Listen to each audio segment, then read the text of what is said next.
relação ao Renascimento, a principal questão que se coloca para nós é o facto de primeiro, não ser uma coisa comprovável em termos, porque não é algo de que eu me lembro, por exemplo, não é? Nós geralmente não nos lembramos de ter tido outras vidas, ou pelo menos achamos que não nos lembramos de termos tido outras vidas, mas isso por si só também não é um critério, porque há coisas que nós vivemos nesta vida em que podem ser comprovadas e das quais nós não nos lembramos. Também acontece, não é? Portanto, eu acho que a principal dificuldade em relação a isso é o facto de a nossa cultura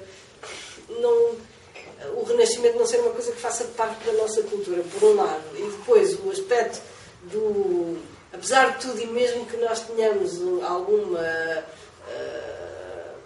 atração por uma certa espiritualidade, etc., a nossa base, o nosso paradigma continua a ser muito materialista, naquele sentido, materialista não no sentido do dinheiro, mas materialista no sentido de ver para crer, aquilo ou é concreto ou então não sei muito bem se existe, se não existe. Eu estou a dizer, aqui em termos de física, poderia talvez lá chegar, não é? De pensar em energia, não é? Por exemplo, este material mais grosso é que apodrece e mantém-se algo energético. Portanto, posso pensar assim. Sim, mas é mais ou menos isso. Quer dizer, a ideia é que é um bocado a ideia. Primeiro, em termos físicos, o material apodrece, mas o que é que acontece realmente? Pensa em termos de átomos. Os átomos não desaparecem, quando muito combinam-se de outra maneira. Certo? Portanto, quer dizer, não houve propriamente um momento, ou pelo menos não é um momento recente, em que os átomos que compõem o meu corpo começaram, eles simplesmente agruparam-se de uma determinada maneira, não é?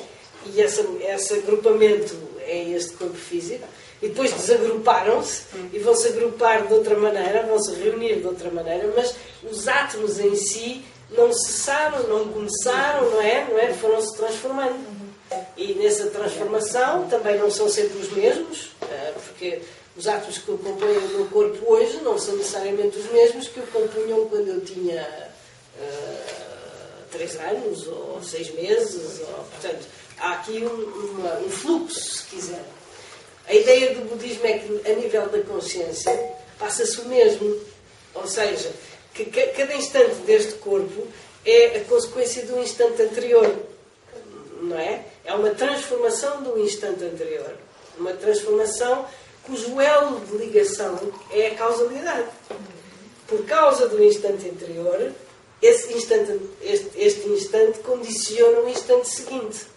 Há uma transformação e a natureza ou a ligação, o elo de ligação entre estes dois instantes é causalidade. Um provoca o outro, que provoca o outro, que provoca o outro e assim Então tem que também ultrapassar a ideia do eu, não é? Pois, é porque o problema essencial... Não é outro eu que vai lá estar, não é bem isso. Não é bem outro eu, mas é um eu que será a consequência deste. Porque aquilo que me liga também a nível mental, aquilo que liga 2 instantes da minha consciência, é também um elo de causalidade. É por isso que o karma funciona. Por exemplo, se eu produzo uma determinada atitude agora, seja ela física, verbal ou mental, ela só tem impacto na minha sensação ou na minha experiência de felicidade ou de sofrimento porque provoca ou condiciona um instante seguinte. Depois de eu ter realizado uma ação muito violenta, por exemplo, isso condiciona o instante seguinte da minha consciência, ou os instantes seguintes, dependendo da intensidade da ação, para experimentarem o mundo de uma forma diferente. E, portanto, não existe um eu que seja uma coisa global, não é como a ideia que as pessoas têm da alma, como sendo uma coisa estanque, que é sempre igual, para muitas pessoas a noção do renascimento é de facto uma transmigração da alma, não é? Ou seja, aquela coisa que estava ali passa para o outro recipiente, mas é a mesma coisa.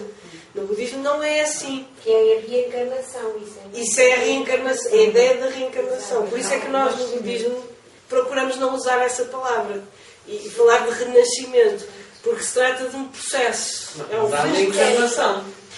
Às vezes usa-se a palavra reencarnação. O processo é o mesmo.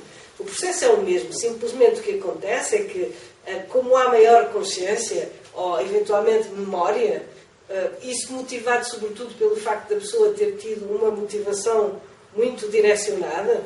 E essa reencarna. Aí fala-se de reencarnação. Não quer dizer que o processo seja diferente. Pois. O processo é idêntico. Há é mais consciência, há é mais memória, há mais determinação. Mas o processo é igual. Não há dois processos, se quiserem. Mas há mais intenção. Mas há mais intenção, exatamente. É como alguém que...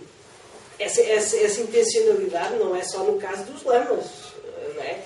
Porque há tulkus, se quiserem, de muitas coisas, de música ou da pintura. Ou alguém que consagrou a sua vida inteira a pintar com uma motivação absolutamente... só pensava nisso. Não é? É provável que nasça com uma intenção do género. Ou seja, desde criança, uma criança que adora pintar ou que vai pegar nos guaches e ser logo o seu impulso, não é? Porque, de certa maneira, é a continuidade do que vinha atrás. Portanto, não há só esse processo em que há mais consciência ou em que há uma motivação e uma direção muito determinada. Não acontece só nos lamas, acontece também nestes casos, ou da música, por exemplo, Mozart. Mozart era um tulku da música. Quando, quer dizer, era certamente o renascimento de alguém, trazia uma herança, se quiserem, de alguém para quem a música era uma realidade concreta, quer dizer, que tinha uma mestria totalmente diferente. Mas não quer dizer que seja um ser iluminado, é simplesmente alguém com uma determinação muito, muito, muito, muito clara e muito sharp. Então a ideia é um bocado essa. Mas não se trata... Portanto, é um processo, é como um fluxo, percebe? Não é propriamente... A pessoa que renasce não é exatamente a mesma pessoa, nem pode ser. Porque o que faz uma pessoa é um conjunto do corpo e do espírito. E, portanto, mesmo admitindo que mesmo seria exatamente o mesmo espírito, ao interagir com um corpo diferente, nunca poderá produzir a mesma pessoa. Sim. Eu acho que o que faz confusão gostei que citou esse exemplo das ideias do cristianismo e da folclore esotérica, não é? Portanto, é aquela ideia da alma, e ela vai sempre para um novo corpo. Acho que isso cria muita confusão e não deve ser bem assim, não é? Não, pois não é essa a ideia, exato. Mas quando diz que é fácil perceber o karma, o conceito de karma pela observação, é mais difícil o conceito do renascimento porque não há testemunhos, não é? Mas, na verdade, o conceito de karma só tem sentido, pensando nos universos todos, se houver vários se houver nascimento. Quer dizer, senão não ficava... Fica incompleto. Quer dizer que dentro do contexto de uma única vida também faz sentido. Mas há depois coisas que não fazem sentido. Ou seja, pode fazer sentido, por exemplo, a partir dos 30 ou dos 40, em que uma pessoa já percebe que pode começar a colher os resultados do que fez quando era mas novo. não há fluxo contínuo, depois para. Exato, mas como é que se explicava então o que acontece a uma criança? Não há explicação para isso, ele ainda não tive tempo de fazer coisas nenhuma, nem boa nem má, portanto aí gera-se uma certa dificuldade. Quando se acrescenta à noção do karma a noção de várias vidas, aí então o panorama alarga-se, há muito mais coisas que se conseguem explicar. Ou que começam a fazer um pouco mais sentido. Tu dizias que querias dizer o que é que... Sim, pois, quer dizer, aí tem muito a ver com a questão de quando é que começam as wrong views, como é que... Wrong views, visão errada. Exato. Em relação a isso, nomeadamente. No Zen, eu acho que acaba por ser quase a mesma coisa, mas sublinha-se mais partes diferentes. Não é? No Zen há muito o renascimento sem manutenção do eu, mas aí sublinha-se muito o sem manutenção do eu. Não é? Enquanto no Tibetano dá uma sensação que sublinha mais o nascimento. Eu parece-me que, pronto, para mim faz sentido perceber que entre essas duas visões que haverá algo intermédio, ou se calhar uma outra coisa, que estará lá. Ou seja, dá uma sensação como que pessoas estão a explicar uma coisa que é extremamente complexa e há uma parte que explica esta parte, outra parte que explica aquela parte. Não quer dizer que haja um deles que está a dizer errado. Simplesmente como estão a abordar algo que é um bocado intangível para o nosso grau de percepção, digamos, vão explicando por ângulos diferentes, não é? O exemplo que eu já ouvi, não sei se isto é tipicamente tibetano, deve ser mais tipicamente indiano, mas é o exemplo de isso que tu estás a dizer. Eles dão muitas vezes o exemplo de um grupo de cegos a tentar descrever o que é um elefante. E um agarra-se à tromba, outro agarra-se à pata, outro agarra-se ao rabo, outro agarra-se ao chifre. E cada um dá uma ideia. Quer dizer, nenhum deles está errado, simplesmente está agarrado a uma parte do elefante, não é? Portanto, um que está agarrado ao chifre diz, é comprido, liso, pontiagudo, macio, não é? O que está agarrado ao rabo dá outra noção e por aí fora. Portanto, é um bocado isso, quer dizer, há coisas, aliás, nós vemos sempre tudo através, conceptualizando, não é? Portanto, cada vez que explicamos temos que conceptualizar. E a conceptualização é uma redução. Claro. E, portanto, podemos dar ênfase a um determinado aspecto e conceitualizamos à volta daquele aspecto, ou dar ênfase a outro aspecto e conceitualizamos à volta de outro aspecto, mas a realidade não é conceptualizável e, sobretudo, uma realidade dessas, que escapa completamente à dualidade e a todas essas coisas. Portanto, o que eu acho que temos é que aceitar a explicação ou conceptualização que para nós fizer mais sentido, mas deixando em aberto. Sim, exatamente. Deixando em aberto. Dizer, isto é uma explicação que para mim faz sentido, mas não é a totalidade, isto é só um aspecto. E depois deixando o benefício da dúvida, aquela capacidade de deixar a coisa em aberto para outras possibilidades ou para outras explicações, não é? Agora, inevitavelmente, eu acho que assim, muitas vezes quando as pessoas têm dificuldade com a questão do renascimento, o que eu digo é, primeiro não é um dogma, portanto não é uma coisa que, como no cristianismo, se eu não acreditar nisto não posso ser budista ou não posso usar o resto dos métodos, não tem nada a ver, não é? Até porque os diferentes budismos dão importâncias diferentes a esta questão. Os tibetanos dão muita importância, mas no Zen, por exemplo, dá-se muito menos importância. Não quer dizer que isso não esteja contemplado, mas não se fala tanto no assunto, não se dá tanta importância. É preciso ver também que o ambiente, ou que o contexto cultural do Oriente, toda a gente acreditava no Renascimento. Era tão cultural lá como cá é o oposto. Não é? Portanto, havia, provavelmente em tradições diferentes, deu-se importância diferente ao assunto, porque se resolveu falar sobre isso. E em certos sítios, se calhar, não se resolveu falar sobre o assunto, que era tal forma cultural, não valia a pena abordar sequer o assunto, não é? Portanto, há também essa questão. Mas, aquilo que eu costumo dizer às pessoas é, não precisam, primeiro, não é um dogma, portanto, não precisam de acreditar nisso, não é uma coisa que tenha que se acreditar, mas podem também, mesmo assim, manter o espírito aberto e colocar isso quase como hipótese de trabalho.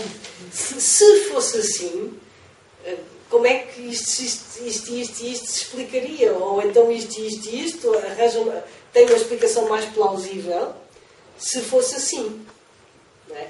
Dito isto também, embora a gente diga que não é possível provar, também não é bem verdade, porque há estudos feitos sobre o assunto, não é? Nomeadamente, já disse isto aqui várias vezes, aqui não, mas em este grupo, ou pelo menos algumas pessoas deste grupo, há um médico com ele todo um grupo de estudiosos, os seus seguidores, se quiserem, Ian Stevenson, se procurarem no Google vão encontrar, escreveu inúmeros livros com centenas de casos documentados de crianças que se lembram, que têm memórias concretas de outras vidas. Claro que o primeiro argumento que as pessoas normalmente dão é que são quase todos orientais. Mas isso tem uma explicação também bastante razoável e compreensível. É porque se uma criança falar das memórias que tem aqui no Ocidente, ninguém lhe liga nenhuma. Portanto, ninguém se vai dar ao trabalho de ir averiguar se é verdade ou mentira o que ela diz, porque à partida a gente pensa que ele está a fantasiar ou qualquer coisa no estilo. Falamos de casos documentados em que se foi, de facto, verificar. E um deles, que é um caso até relativamente recente, que também já tive a ocasião de contar, o Rio Tucu falou disso, não me lembro se este verão, mas acho que pelos vistos não foi aqui, deve ter sido no Algarve ou no Summer Camp, já não me lembro. Mas falou do caso de um miúdo indiano, cá está, que em determinada altura teve memórias e começou a falar disso. A dizer que tinha sido um miúdo que vivia numa aldeia X, e disse o nome da aldeia, disse o nome dos pais e disse que tinha morrido atropelado ou tinha morrido num acidente. Ia de bicicleta para a escola e que tinha sido balroado por um carro, um caminhão ou qualquer coisa, que tinha morrido nesse acidente. E dizia, portanto, os livros que levava na mochila e o dinheiro que tinha no bolso e o sítio onde tinha acontecido o acidente. Mas era tão específico que resolveram investigar e, portanto, foram sem ele à aldeia em questão, à procura das pessoas que ele nomeava como sendo os pais, e foram investigar se de facto tinha havido ali um miúdo, se tinha acontecido aquela situação. E encontraram os pais e confirmaram tudo aquilo que o miúdo tinha dito.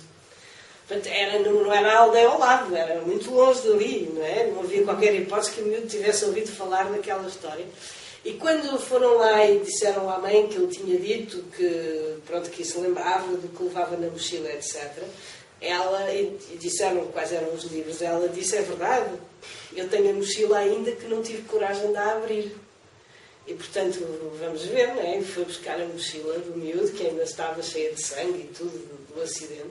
Abriu a mochila e estavam lá exatamente os livros que o miúdo tinha dito e exatamente o dinheiro ao cêntimo que ele tinha dito que levava no bolso.